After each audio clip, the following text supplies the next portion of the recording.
Muy bien, terminado el receso y la visita a la exposición comercial, vamos a continuar con el programa.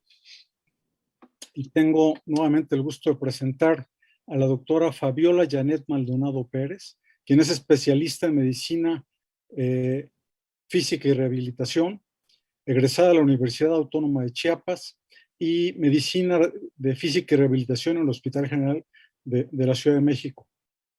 Tiene una alta especialidad en medicina de electrodiagnóstico, es jefa de enseñanza del área de electrodiagnóstico del CRIT, subdirectora médica operativa del CRIT en Chiapas, docente del curso preuniversitario de la Facultad de Medicina en Chiapas, especialista del servicio de rehabilitación del Hospital de Especialidades Pediátricas de Tuxtla Gutiérrez, Chiapas.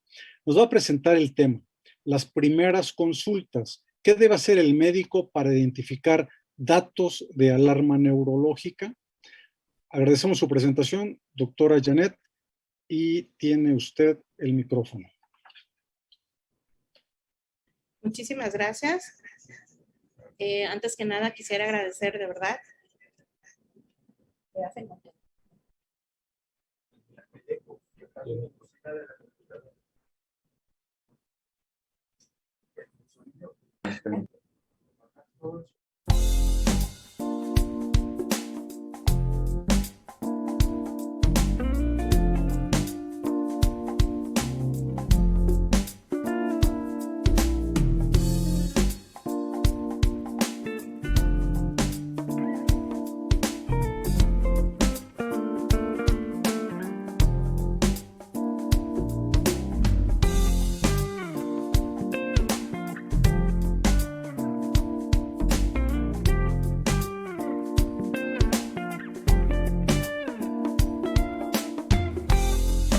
Muchísimas gracias. Vamos a hablar de las primeras consultas, de qué es lo que debemos de buscar o qué es lo que debemos de hacer como médicos al recibir a los pequeñitos, ¿no? Entonces, vamos a empezar con este pequeño mensaje que dice: brindar al niño oportunidades para un desarrollo adecuado es el legado más importante que puede ofrecer a la humanidad. Un desarrollo infantil pleno, principalmente durante los primeros años de vida, va a sentar bases para la formación de un sujeto con todo su potencial y con posibilidades de volverse un ciudadano con mayor poder de resolución. Esto es muy importante porque nosotros en el área de rehabilitación hemos recibido pequeñitos desde recién nacidos de días hasta los primeros años, donde hemos visto que son valorados por médicos, por especialistas, y estos logran hacer una identificación de los datos de alto riesgo neurológico para poder darles resolución al neurodesarrollo. Entonces, esto es muy importante. Los ojos que no ven, no pueden ver lo que la mente no sabe. Lo que tenemos que tener así es identificar los datos de alarma, el conocimiento normal, lo que es fundamental en el diagnóstico de lo que es anormal. Tenemos que saber identificar qué es lo normal y qué es lo que se está desfasando del neurodesarrollo.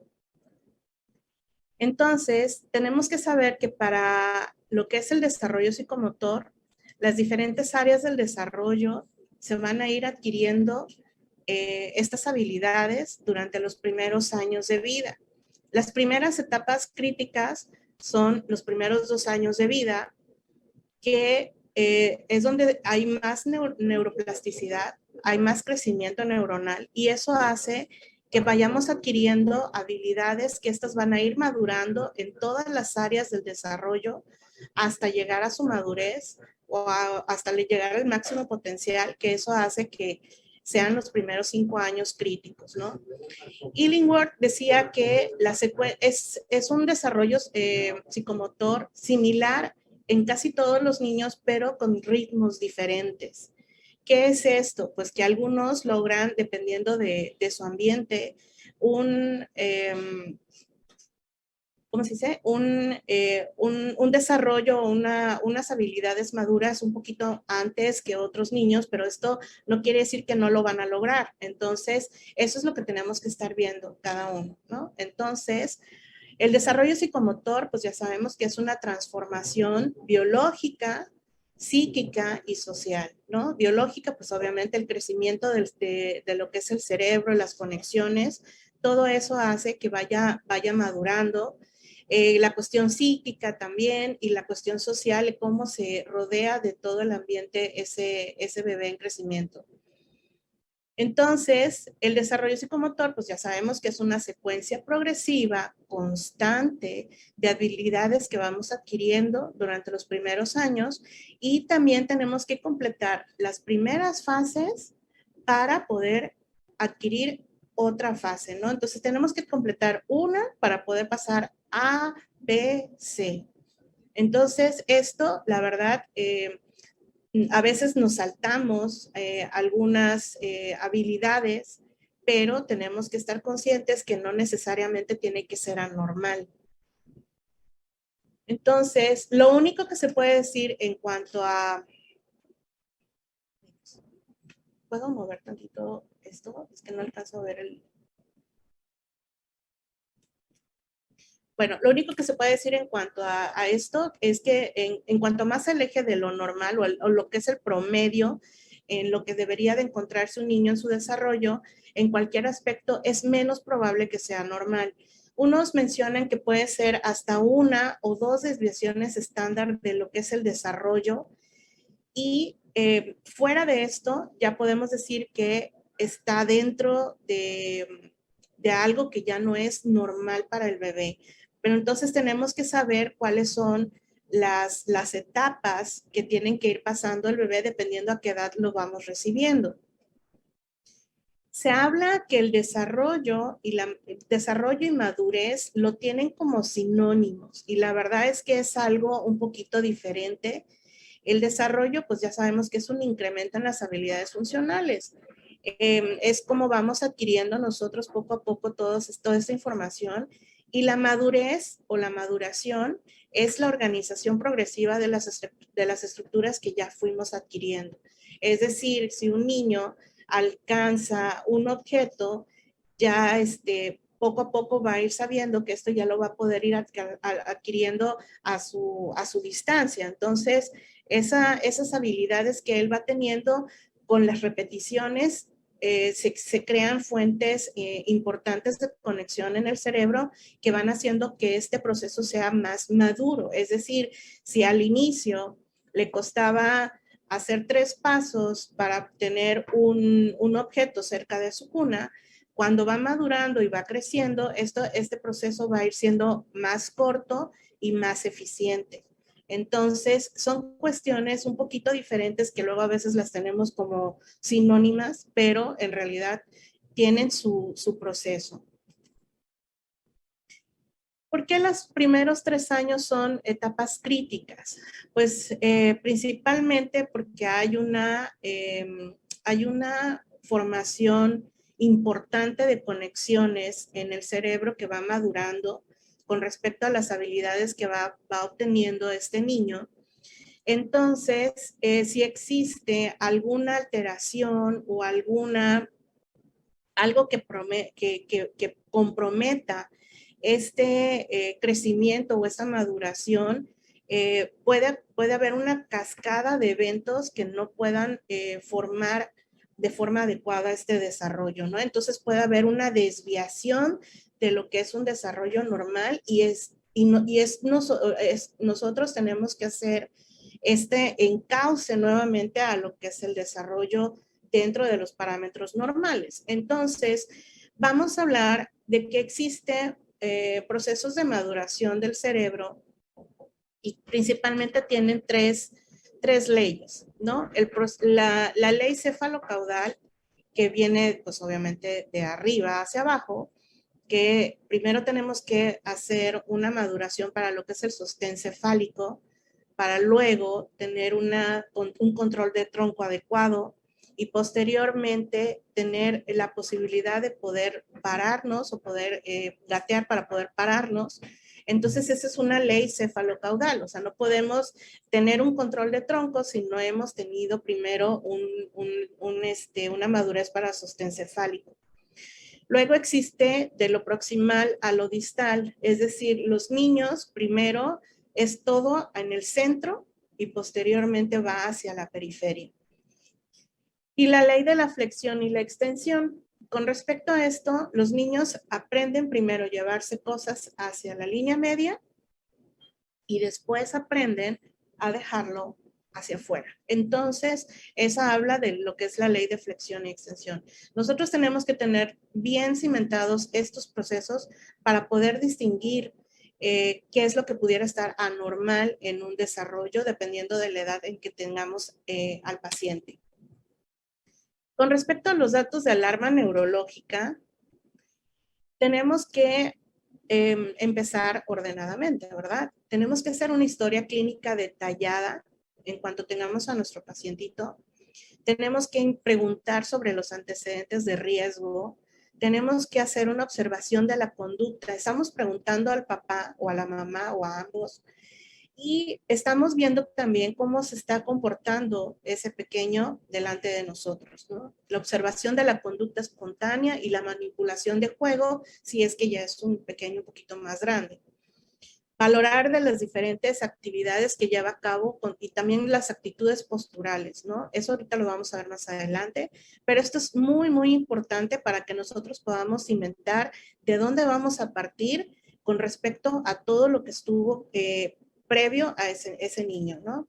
Entonces, con eso, vamos a empezar a tratar de identificar los factores de alto riesgo neurológico. Existen internos y externos. Por aquí vamos a hablarlo de manera general, es decir, los internos, existen los prenatales, los natales y los postnatales, y pueden ser también internos y externos en cada una de ellas.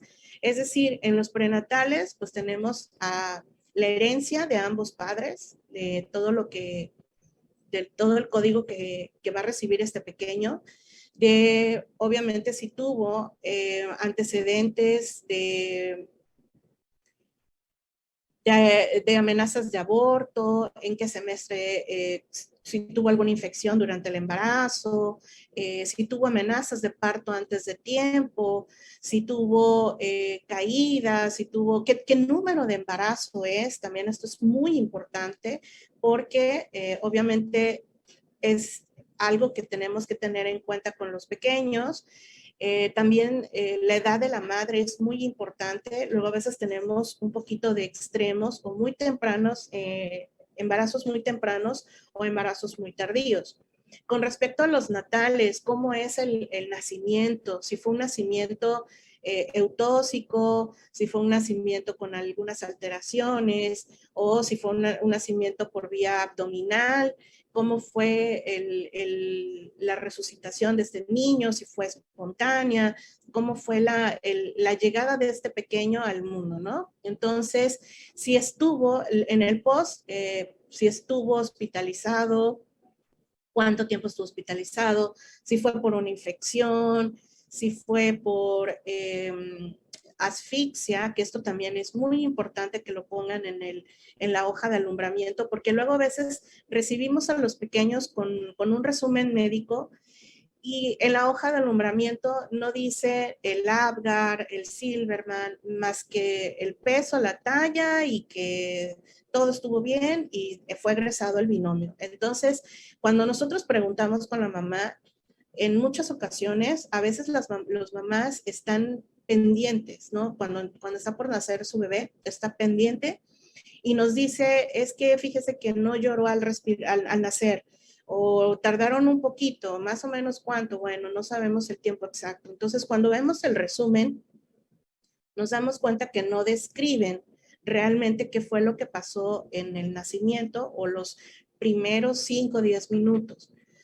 Bueno, en el mejor de los casos, egresa binomio sin complicaciones y días después, ictericia fisiológica, si únicamente recibió baños de sol o si tuvo que haber una intervención médica ya sea desde fototerapia o exsanguíneo. Entonces, todos estos datos son muy importantes para que nosotros veamos también cómo pudiera desviarse el desarrollo o estar al pendiente de alteraciones que pudieran condicionar un desarrollo desfasado.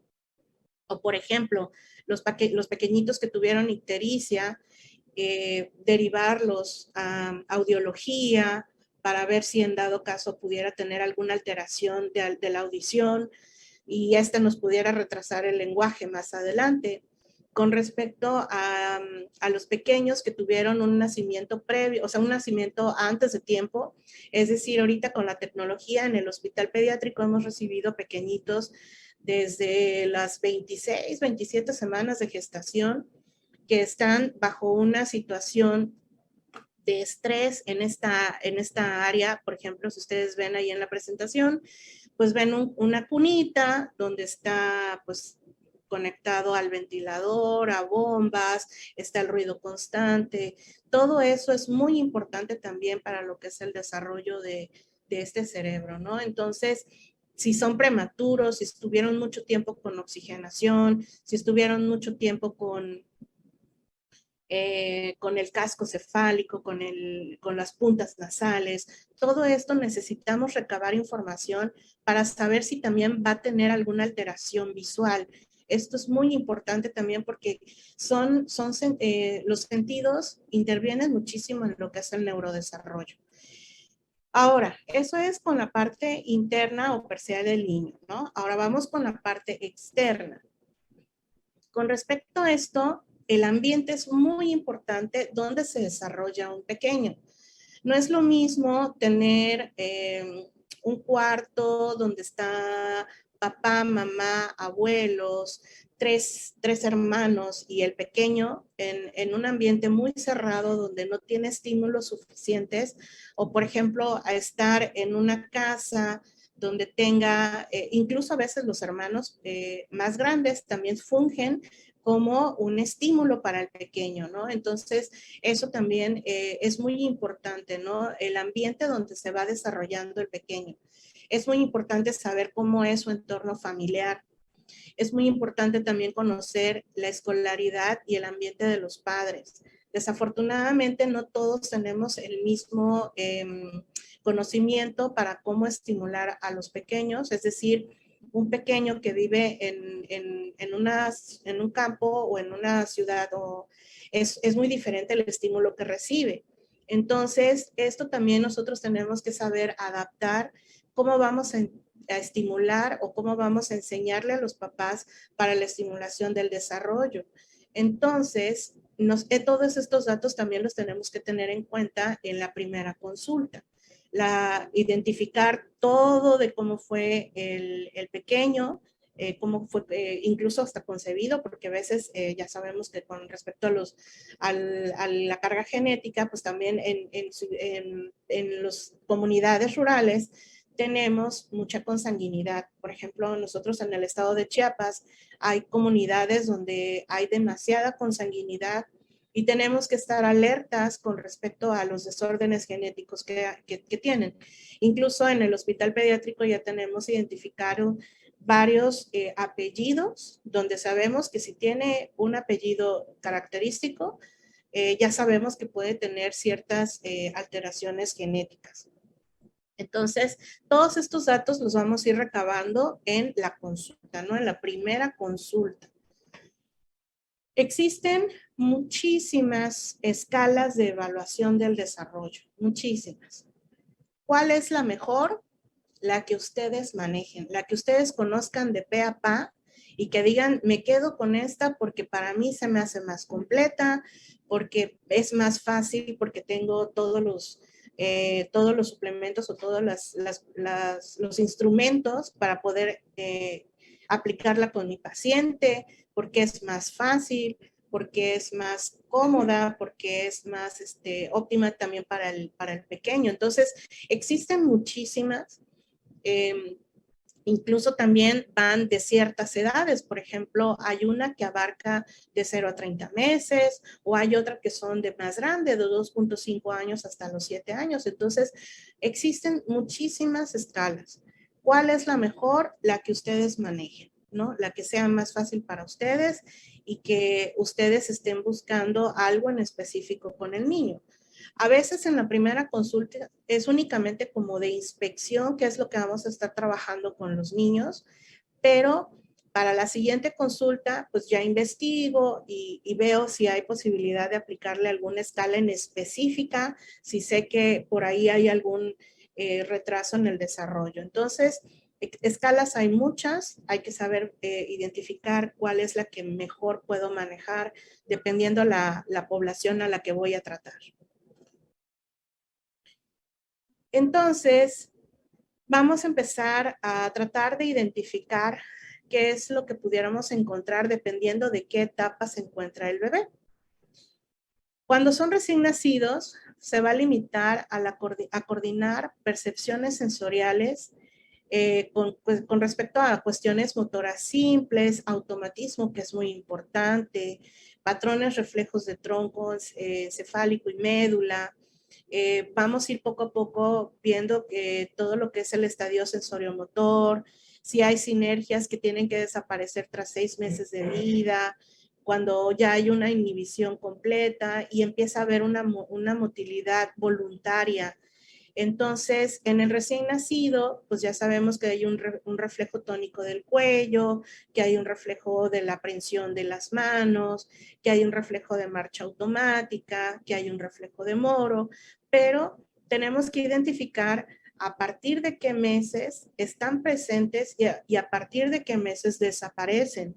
¿Por qué? Porque si tengo un bebé de 6 meses, y que todavía tiene reflejo de moro muy, muy marcado, tengo que tener ahí una banderita o un foco encendido para ir buscando qué otra cosa pudieran contener de dato de alarma y poder actuar a tiempo para ver si podemos modificar ese desarrollo. Entonces, pues ya sabemos que el reflejo tónico del cuello tiene que desaparecer a cierto tiempo, el reflejo de las manos también, el reflejo de marcha nada más lo tienen en los primeros 2 meses y lo que es el reflejo de moro, pues le podemos dar chance hasta los 6 meses, pero tratar de vigilar que no sea persistente o no sea tan intenso. Con respecto a, pues obviamente a los recién nacidos, tenemos que ver su nivel de vigilancia o alerta. Pues ya sabemos que están solo por tiempos muy cortos en cuanto a la vigilia.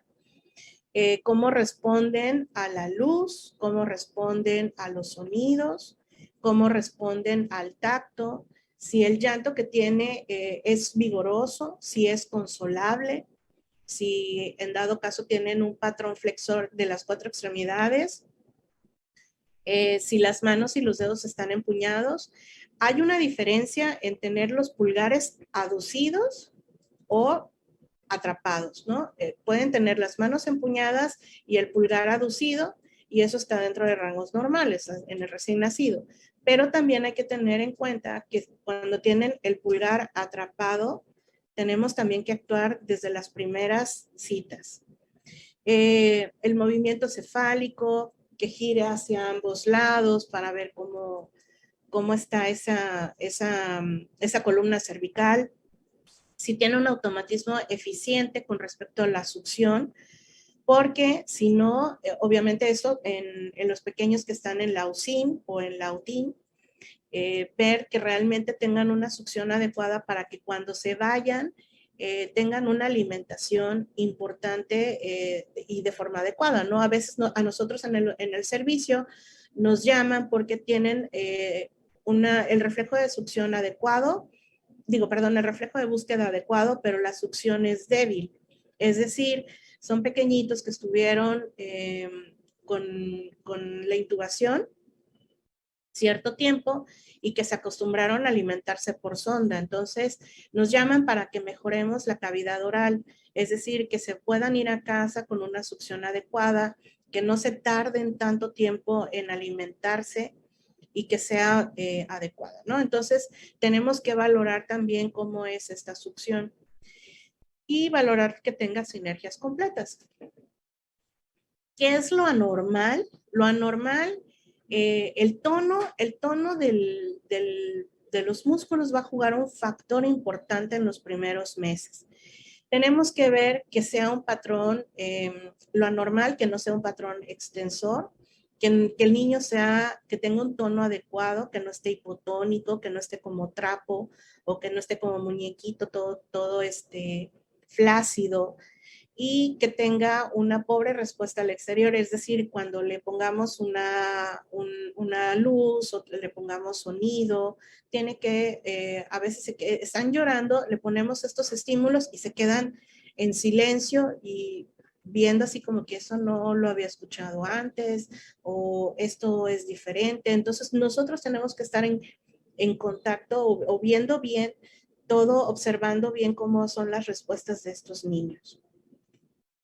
Con respecto de 1 a 3 meses, vamos a tener que fijan la mirada, hay un seguimiento visual, pero el seguimiento visual son los primeros 45 grados viendo hacia el frente. Si tienen una sonrisa social, si hacen sonidos, si emiten sonidos, si tienen movimientos espontáneos, si hay desaparición de los automatismos y van a empezar con el sostén cefálico.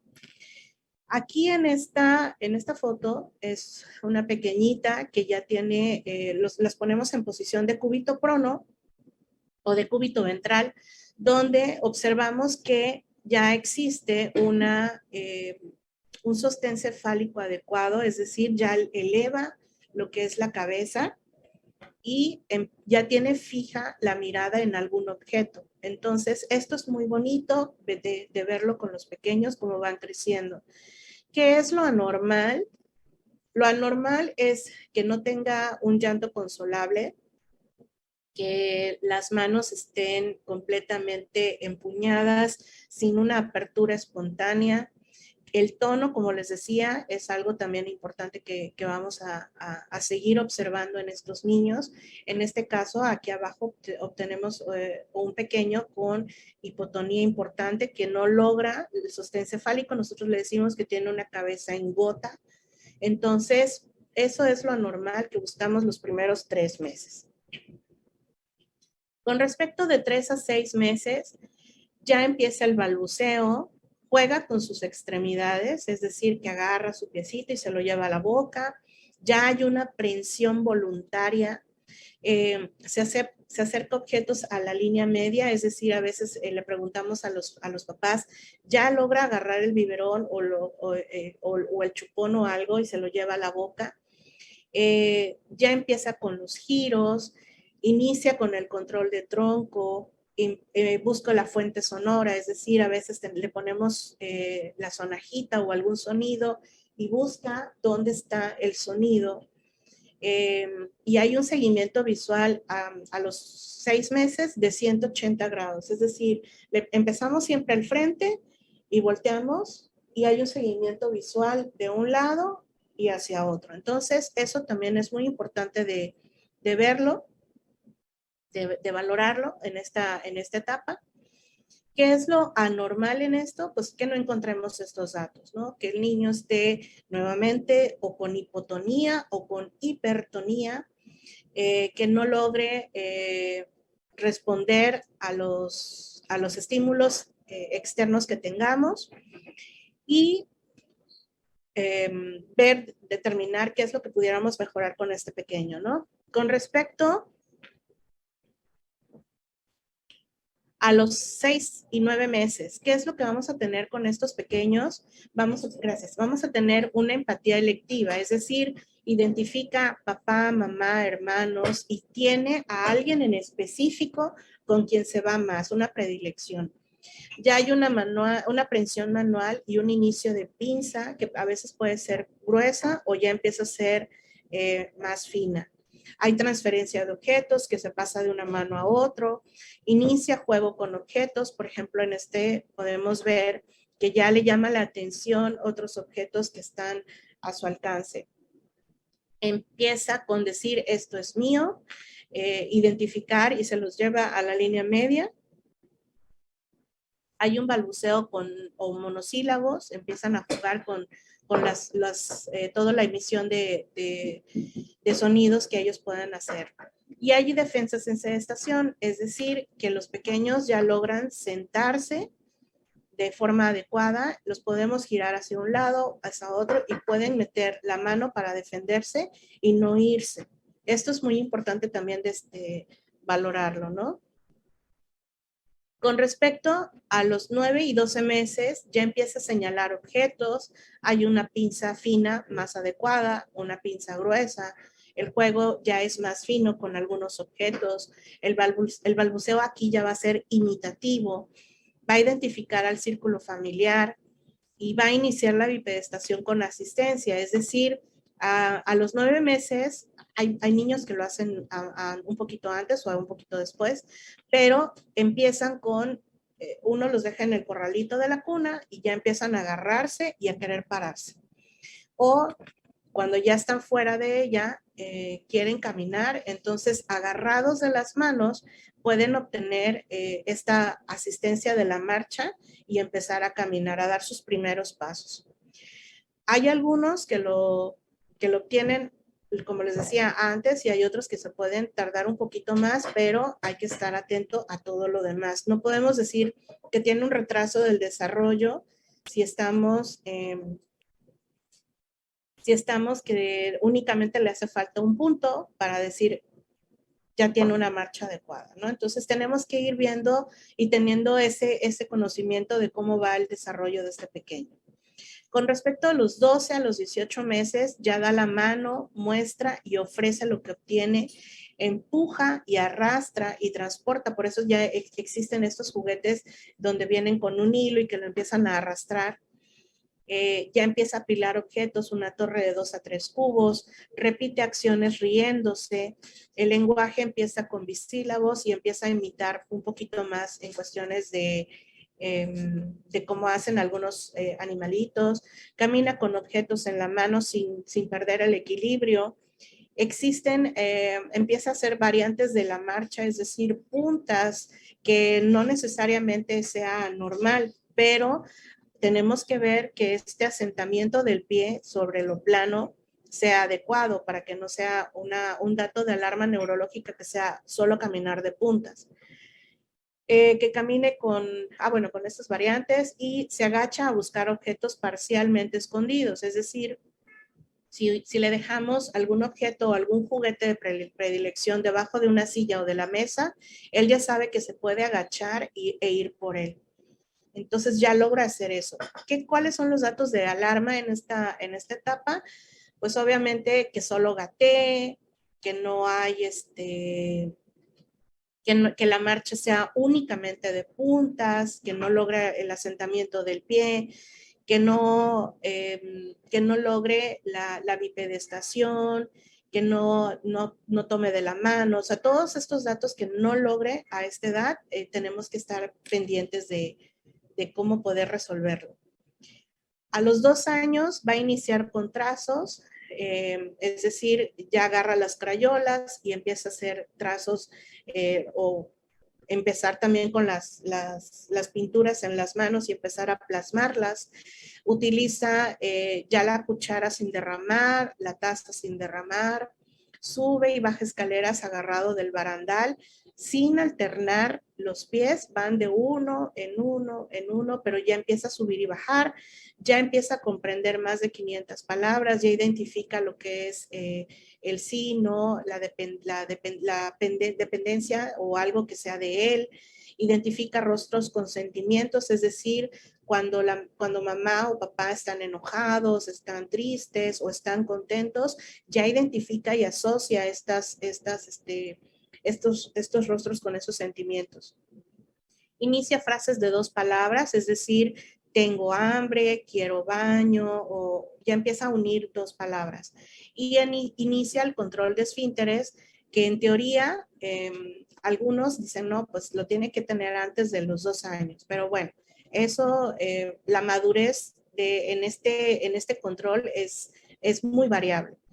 También aquí tenemos que tener en cuenta a los 2 años el esquema corporal, que desde los primeros meses cuando los estamos bañando tenemos que empezar a enseñarles dónde está la cabeza, las manos, los pies, para que a los 2 años tengan identificado bien lo que es el esquema corporal. Con respecto de los 2 a los 3 años, ya socializa, mueve, resuelve problemas sencillos, es decir, lleva un vaso o un plato de un lado a otro, ya tiene equilibrio en un punto, salta con ambos pies, todavía no salta con uno, pero salta con ambos pies, identifica contrarios, bueno, malo, grande, pequeño, ayuda parcialmente a actividades de vestido y higiene, es decir, que cuando la mamá lo viste parcialmente, él termina de colocar las cosas, o al revés, inicia y la mamá termina de colocar la ropa. Controla mejor los esfínteres, empieza la imitación, se resiste, exige ser atendido y pues la famosa edad de los 2 años, los berrinches también se hacen presentes en esta etapa. Y empieza a formar frases de 3 palabras. ¿Qué es lo anormal? Lo que no encontramos en esta etapa, que no es un niño sociable, que únicamente se encuentre, que no logre caminar, que no identifique ciertas palabras, que no tenga esta sociabilización, ¿no? Con respecto de los 3 a los 4 años, empieza con la espacialidad, es decir, adelante, atrás, derecha, izquierda, arriba, abajo. Toda esta espacialidad la tenemos que trabajar en esta etapa. Ya empieza a hacer trazos y pinta sin salirse al final de los 4 años. Empieza a puntear, ensarta y recorta, que esto es parte de lo que hacen en el preescolar, para tener lo que es actividades de pinza fina con una coordinación óculo-manual adecuada. Identifica colores, principalmente los primarios, rojo, amarillo, verde. Identifica figuras, cuadrado, redondo, triángulos. Escucha cuentos con atención. Y aquí es lo importante también, empieza su curiosidad y empiezan otras conexiones neuronales donde empieza a preguntar por qué, cuándo, cómo, qué es la etapa donde de las preguntas, ¿no? ¿Y por qué? ¿Y cómo? Y esto. Entonces, esta es una etapa muy bonita donde también ellos van incrementando su imaginación. Empiezan los juegos grupales, riñe si no le hacen caso, ya empieza a tener un poquito más de conciencia en este aspecto. Existen variantes de normalidad que no necesariamente necesitan ser patológicos.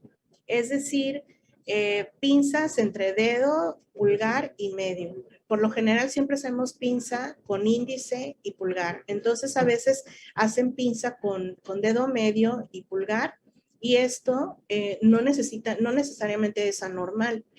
Se desplaza sentado, es decir, por ejemplo, a los 7, 8 meses que empiezan, no, perdón, a los 9 meses que hacen gateo, no necesariamente lo hacen en 4 puntos. A veces hacen un gateo sedente y no necesariamente es anormal, simplemente es una variante del gateo. O que tengan una rodilla en flexión y se desplacen en este patrón. Tenemos que enseñarles cómo debe de ser el patrón de gateo, pero ellos van a tratar de buscar qué es lo más cómodo. Entonces, esto poco a poco se va modificando con las terapias. La marcha sin pasar por gateo no necesariamente es anormal. Lo ideal es que sí tengan un gateo porque hace una conexión interhemisférica y obviamente se refuerzan todos los patrones de desarrollo en esta etapa. Entonces, a veces dicen, no, es que mi niño caminó sin gatear, pero hay muchos médicos que hacen que tenga el gateo presente, pero pues a veces el niño ya está en la etapa de marcha sin necesidad de pasar por esta etapa. Entonces, no necesariamente tiene que hacerlo, sí se estimula para que lo obtenga, para que le digo, haga una conexión adecuada, pero no necesariamente es anormal. El retraso de marcha, tenemos una edad más o menos hasta los 15 meses para decir, bueno, ya no lo logró de forma independiente, tenemos que trabajar para que lo logre. La marcha en puntas no necesariamente es anormal, simplemente, como les decía, tenemos que ver que también logre el asentamiento del pie sobre lo plano y el tartamudeo, que bueno, hasta la fecha yo también, cuando me pongo nerviosa, un poco de tartamudeo, eso es parte de lo normal. Entonces, con este cuadro vamos a tener como que un parámetro de lo que adquieren y más o menos cuánto tiempo esperar, pero debemos de trabajar con ellos sin necesidad de llegar al límite de lo normal, ¿no? Entonces, la sonrisa, pues de 4 a 6 semanas, el margen de normalidad es hasta las 8 semanas, el sostén cefálico, pues sabemos que a los 3 meses, el margen de normalidad 4 meses, 5 meses, antes de que ya sepamos que tiene que empezar a hacer control de tronco. El acercamiento, lo que es la aprehensión del objeto, sabemos que es a los 5 meses, un margen de 4 a 6 meses, la sedestación que es de 6 a 7 meses, podemos darle un chance hasta los 12 meses, pero teniendo en cuenta otros puntos, es decir, no me voy a esperar hasta los 12 meses para decir, todavía lo va a lograr, o todo es flojito, todavía lo va a hacer. No, tenemos que actuar con ellos desde la primera etapa que lo vemos, empezar a hacer ejercicios de fortalecimiento para que logren este control de tronco. Caminar sin ayuda a los 13 meses, un margen de 8 meses hasta los 15 meses. Palabras con sentidos, es decir, al año, máximo 2 años. Las frases de 21 a 24 meses como margen de normalidad hasta los 36 meses. Que el bebé o el pequeño beba de la taza solo, lo logran a los 15 meses, un margen de normalidad hasta los 21 meses. Que empiece a vestirse solo de 3 a 4 años, máximo hasta los 72 meses.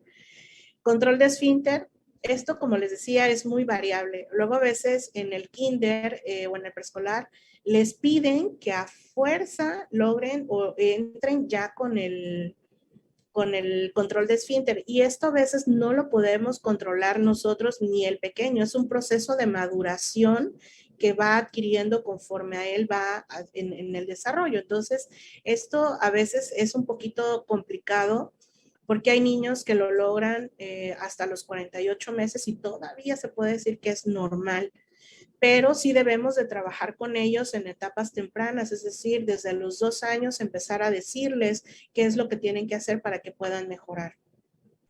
El control de esfínter en la noche, los 3 años, máximo 72 meses. Entonces, nosotros debemos de tener un conocimiento muy, muy claro que hay cambios importantes en ciertas etapas del desarrollo, es decir, 3, 6, 9, 12 meses, 18, 24 y 36 meses.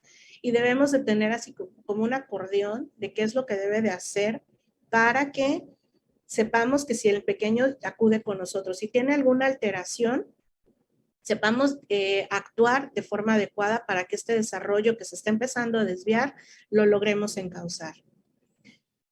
Como conclusión, pues vamos a retomar una buena historia clínica, preguntar muy bien todos estos datos, recabar todos los datos de este pequeño, ver cómo se desarrolla este niño en la consulta, explorarlo de forma adecuada dependiendo de la edad donde se encuentre. No subestimemos que haga o que no haga en la etapa que lo recibimos, ver el comportamiento cómo está y lo importante, actuar a tiempo y si no está dentro de nuestras posibilidades, poder derivarlo a otros servicios donde puedan ayudar a este pequeño. Es muy importante que tengamos el buen conocimiento de todas estas etapas para poder saber qué hacer en cuanto tengamos estos pequeños. Y sobre todo, como les decía al inicio, poder brindarles un buen desarrollo a estos pequeños para que tengan una adultez lo más productiva posible. Pues muchas gracias. Espero que si tengan algunas preguntas o quisieran ahondar en algún tema en especial, creo que tenemos minuto y medio. No sé, por ahí.